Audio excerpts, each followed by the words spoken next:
नमस्कार भैया, आप सभी का आपके अपने YouTube channel GK by Dewan sir पे मैं स्वागत करता हूं। देखिए भी आज अपने बीच है HSSC के चेयरमैन श्री भोपाल सिंह जी खदरी। तो इनसे कुछ डाउट हैं जो बच्चों के, वो आपसे ही पूछ के मैं पहले एक वीडियो बनाई थी भी। अगर कोई डाउट है किसी प्रकार का तो आप बताइए, मैं चेयरमैन साहब से पूछूंगा। तो सबसे पहले मैं सर का स्वागत करता हूँ।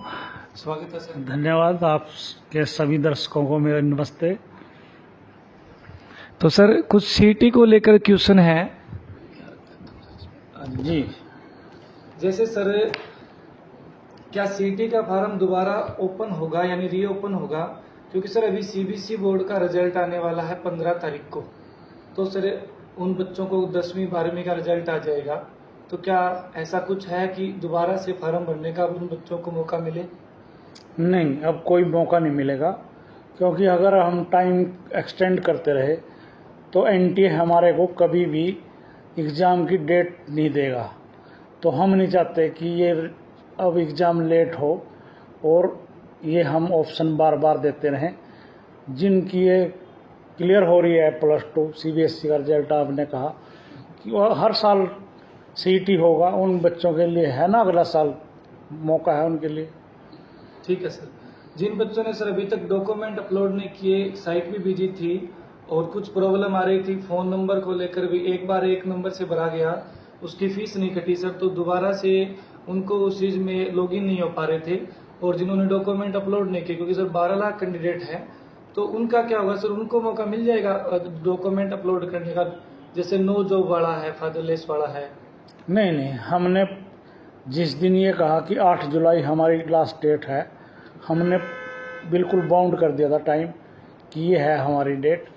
और अपलोड करने का, और वो पिछले 2 साल से वन टाइम रजिस्ट्रेशन खुला हुआ है। तो ये तो अगर हम मौके देते रहे, ये तो एंडलेस चीज़ हो जाएगी कि किसी ना किसी का कोई ना कोई डॉक्यूमेंट तो रह ही जाएगा। फिर हमने अगर 15 कर देते हैं, 15 को और बच्चे आ जाएंगे कि मेरा ये रह गया, फिर 20 कर दें, 20 को फिर आ जाएंगे। तो एंडलेस चीज़ है, कोई ना कोई कट ऑफ डेट मान के तो हमने इसको बंद करना ही पड़ेगा पोर्टल को, और अब हमने बंद कर दिया है। 15 तक फीस कन्फर्मेशन के बाद सारा डाटा हम एनटीओ को देंगे, ताकि एनटीए अपनी परीक्षा की तैयारी कर पाए। सर मान लीजिए जैसे किसी बच्चे ने पहले अपने नो जॉब, फादरलेस, जो एक्स्ट्रा डॉक्यूमेंट थे सारे अपलोड करे, जिस टाइम फॉर्म भरा था, किसी ने 6 महीने पहले, किसी ने साल पहले सर, लेकिन 15 दिन पहले एक नोटिस आया था कि अपना दोबारा डॉक्यूमेंट अपलोड करो, वो वाला पूछ रहा हूँ सर मैं। अगर किसी ने दोबारा नहीं किया, पहले किया हुआ है तो सर? हमने एक नेक्चर दिया था पार्टिकुलर कि ये होना चाहिए। हाँ जी सर। उस टाइम भी अगर किसी ने नहीं दिया और उसने 1-2 महीना, 4 साल, 2-4 महीने पहले भी भर दिया, वो सारे डॉक्यूमेंट उसके मान्य हैं। ऐसा नहीं है कि किसी को डॉक्यूमेंट के उस आधार पे हम वंचित करने वाले हैं। हमारे पास टाइम है ना, जब हम अगला टेस्ट लेंगे या डॉक्यूमेंट वेरिफिकेशन करेंगे, हम उस टाइम देख लेंगे उसके डॉक्यूमेंट। अब तो उसने जो भी लगा दिया है, हमने उसको सब मान लिया है।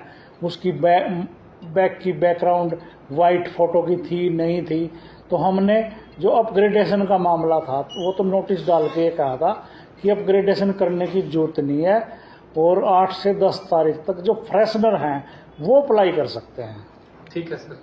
अगर सर किसी बच्चे के घर में जॉब है, चाहे भाई है पिताजी है, तो बहुत सारे बच्चे अलग फैमिली आईडी बनाकर, जिनकी अलग फैमिली आईडी है, क्या सर उनको बेनिफिट मिलेगा? इस तरह सारे बच्चे कर रहे हैं जिनके घर में भाई जॉब में है और भाई अलग हो गया, शादीशुदा है सर, ये जो पीपी है, अपना पीपी परिवार पहचान पत्र, इसके तहत सर ये क्या रहेगा सर? नहीं, इसमें पीपी का कोई मामला ही नहीं है। हाँ जी सर। हमने जो सीईटी की नोटिफिकेशन की है, इंस्ट्रक्शंस की लिखे हैं, 65 पेज की हमारी इंस्ट्रक्शंस हैं। हमने सारी चीज़ों को क्लियर किया हुआ है कि स्थिति में नंबर मिलेंगे, इस स्थिति में नंबर नहीं मिलेंगे। आईडी से उसका कोई लिंक ही नहीं है। उसमें जो कुछ चेंज हुए हैं सीईटी में, अविवाहित भाई या कुछ ऐसा ये, और अब जो लड़कियां हैं, मैरिड लड़कियां हैं, वो उनकी ससुराल पक्ष देखा जाएगा। अगली भर्तियों में जो आने वाले हैं सीईटी के बाद, उनका मायका नहीं देखा जाएगा। हमने सारी चीज़ें क्लियर किए हैं, और ये सारी चीज़ें हम क्लियर डीवी के टाइम एक बार और करेंगे ना। ठीक है सर।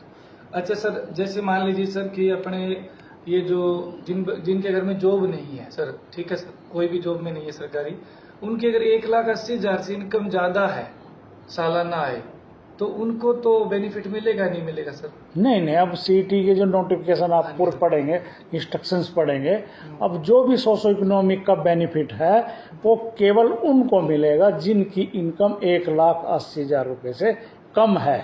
ठीक है सर।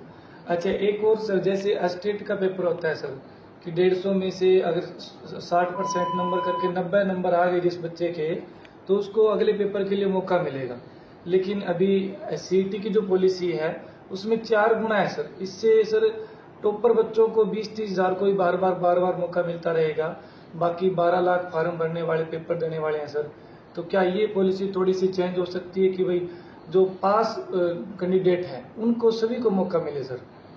सीईटी का जो ड्राफ्ट है, हाँ जी सर, प्रारूप है, वो हरियाणा सरकार ने तैयार किया है और हमने ये सुझाव उस टाइम दिया था कि ये 4 टाइम की जो शर्त है सर ये नहीं होनी चाहिए।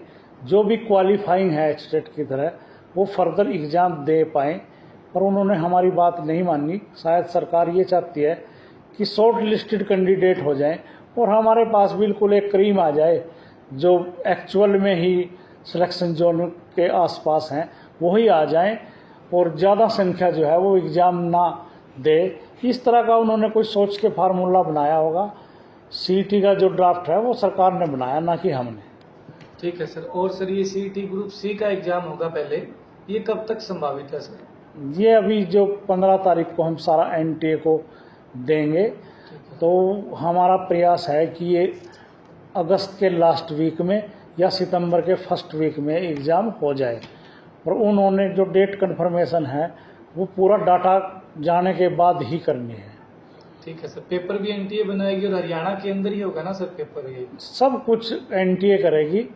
अब पेपर वो कहाँ कहाँ लेते हैं, उन्होंने एक लेटर लिखा है हमारे को। वो चाहते थे कि पूरे एनसीआर में हम एग्ज़ाम कराएं, दिल्ली में कराएं, नोएडा में कराएं, गाजियाबाद कराएं, चंडीगढ़ में कराएं। कुछ हमने आसपास के जो दिल्ली के थे वो अप्रूवल के लिए हमारे को उन्होंने लेटर लिखा था। हमने कहा कि हम अप्रूवल देने वाले कौन हैं। हमने वो लेटर उनका फॉरवर्ड कर दिया चीफ सेक्रेटरी साहब के पास, और चीफ सेक्रेटरी साहब इस सारे मामले को अब देख रहे हैं। हरियाणा सरकार ने उनको इजाज़त देनी है कि कहाँ कहाँ एग्ज़ाम कराने हैं। ये ज़रूर है कि अब की बार एग्ज़ाम जो है वो पूरे हरियाणा में होगा। जो 5 ज़िले हम छोड़ते थे वहाँ के डीसीज को भी, एसपीज़ को भी चीफ सेक्रेटरी साहब ने बहुत अच्छे तरीके से निर्देश दिए हैं कि आप भी एग्ज़ाम कराएंगे। ये ज़रूर है कि वहाँ के बच्चे लोकल ना बैठे, वहाँ पे दूसरे ज़िलों के कैंडिडेट उन ज़िलों में चले जाएं। और पूरे हरियाणा में प्रयास है कि 22 के 22 ज़िलों में एनटीए जो है वो अपना एग्ज़ाम कराए सीईटी का। ठीक है सर। और सर टीजीटी इंग्लिश की भर्ती जो कि 7 साल पहले आई थी, अभी उनका दोबारा से इंटरव्यू वगैरह सब कुछ काम हो चुका है, लास्ट रिजल्ट पेंडिंग है और एक एएलएम की ज्वाइनिंग पेंडिंग है सर। टीजीटी इंग्लिश का जो है कोर्ट ने हमने को आदेश दिया है क्या हम रिजल्ट निकाल दें। उससे पहले हमारी कुछ फॉर्मेलिटीज़ हैं, कुछ हमारी कॉन्फिडेंशियल हैं जो हम बता नहीं पाते। कुछ हमने अभी डीवी की है उनकी नए सिरे से, और हमने ये देखा है कि कुछ बच्चे ऐसे थे जो 2016-17 में वो इंटरव्यू थे मगर अब वो डीवी पे भी नहीं आए। तो हमने कुछ बच्चों के और इंटरव्यू लेने पड़ सकते हैं, और जो मेवात कैडर है उसमें हमने कुछ और बच्चों को डीवी पे भी बुलाना पड़ सकता है। इसके साथ साथ हमने एजुकेशन डिपार्टमेंट को ये पूछा था कि जो एक्सपीरियंस का बच्चे क्लेम करेंगे वो एसएस का मानना है या सिर्फ रेवलेंट सब्जेक्ट इंग्लिश का मानना है। तो उसमें भी ये था कि 2012 से पहले एसएस था, मास्टर था, वो एसएस भी पढ़ाता था, इंग्लिश भी पढ़ाता था, और 2012 के बाद उसको कर दिया कि इंग्लिश ही उसके पास सब्जेक्ट होना चाहिए।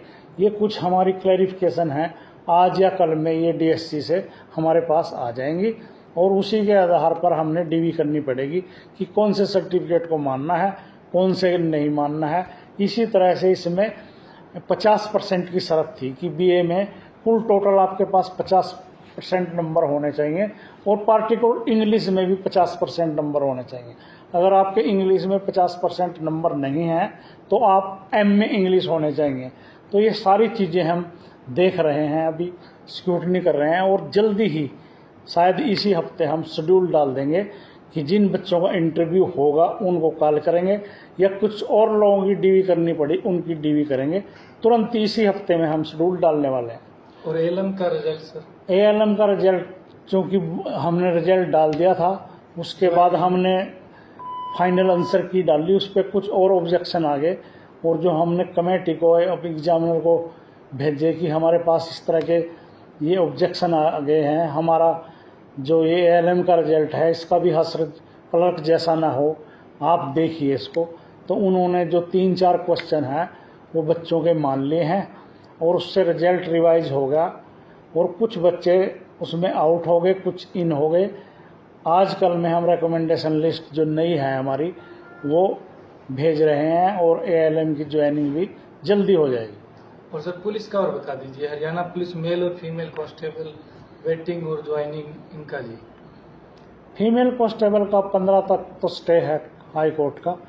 हमें उम्मीद है कि 15 तारीख को माननीय कोर्ट को हम अपनी बात समझाने में कामयाब होंगे और ये स्टे हट जाएगा।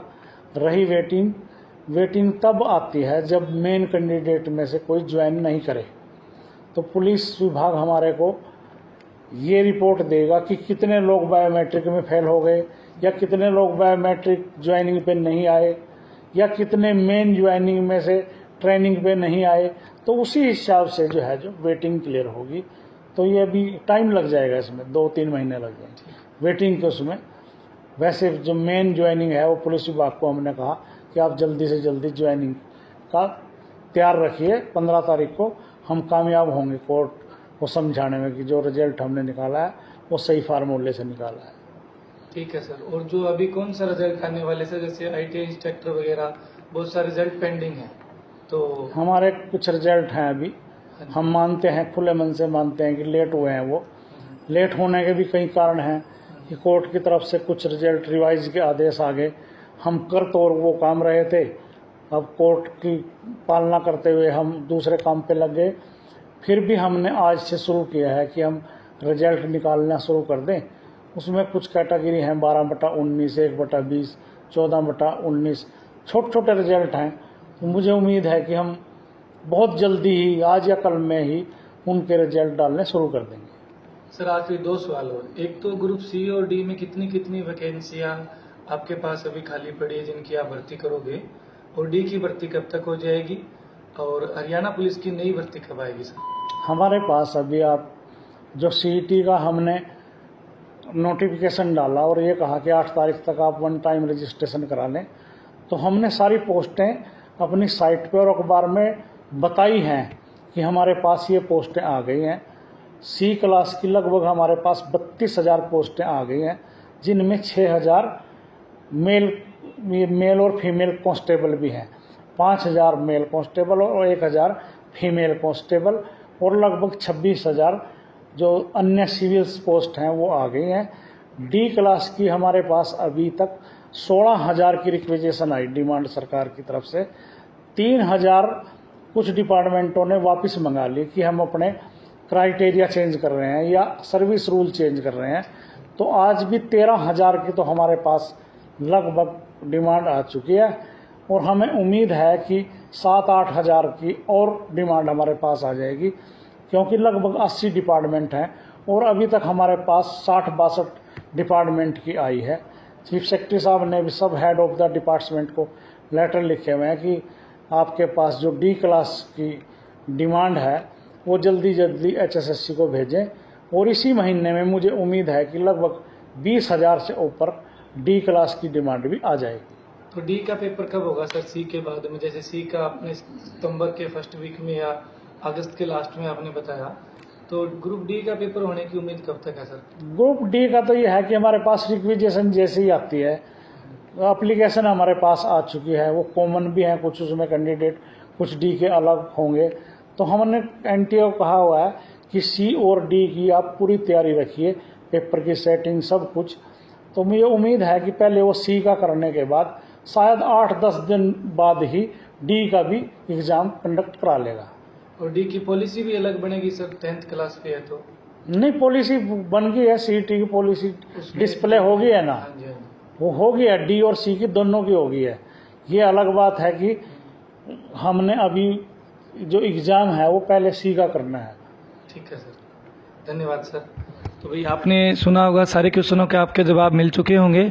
तो एक बार मैं फिर सर का धन्यवाद करना चाहूँगा जो अपना कीमती समय हमें दिया। धन्यवाद सर। Thank you.